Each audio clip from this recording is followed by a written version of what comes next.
بسم اللہ الرحمن الرحیم۔ فرمان مصطفیٰ صلی اللہ تعالیٰ علیہ وآلہ وسلم جو درود شریف پڑھے گا اس پر رحمت کے ستر دروازے کھول دیے جاتے ہیں۔ صلو علی الحبیب۔ درود شریف یہ ہے صلی اللہ علیہ محمد۔ راشد عطاری خوابوں کی تعبیر لے کر پیش خدمت ہے۔ انشاءاللہ آج ہم سورۃ بنی اسرائیل اور سورۃ کاف اور سورۃ مریم کی تعبیر سنتے ہیں۔ یہ سورۃ بنی اسرائیل کی ہے، اس کی تعبیر یہ ہے کہ خواب میں دیکھا تھا کہ انسان سورۃ بنی اسرائیل پڑھ رہا ہے تو انشاءاللہ دلیل ہے کہ حق تعالیٰ کے قریب ہوگا اور اس کو مرتبہ عزت ملے گی، کیونکہ قرآن پاک میں یہ لکھا ہوا ہے نا اس سورت کے بارے میں کہ جو قوم تھے بنی اسرائیل کی ان کو بڑا ہی مرتبہ ملا تھا، زمانے میں بڑی عزت ملی تھی۔ تو اس کی ایک یہ تعبیر بھی ہے کہ یہ دشمن پر فتح پائے گا، جو اس کے دشمن ہے اس پر ہوتا ہے نا، پتہ ہے نا واقعہ فرعون کا، تو اور پتہ ڈوب گیا تھا، یہ بھی اس میں بنی اسرائیل میں آتا ہے، ٹھیک ہے۔ دشمن پر فتح پائے گا اور دل کی مراد کو پہنچے گا۔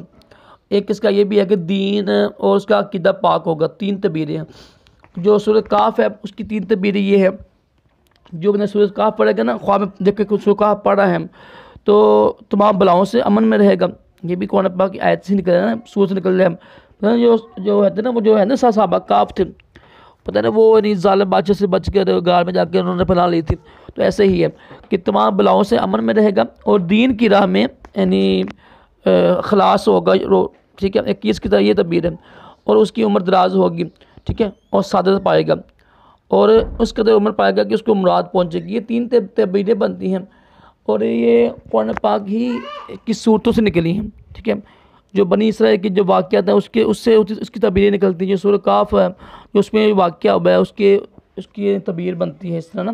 جو سورۃ مریم ہے، سورۃ مریم کی سن لیں، جو سورۃ مریم پڑھے گا نا انشاءاللہ دلیل ہے کہ قیامت کے دن اللہ کے عذاب سے بچے گا اور خیرات کے راستے پہ ہوگا اور سنت رسول صلی اللہ علیہ وسلم پر یعنی اس قائم رہے گا۔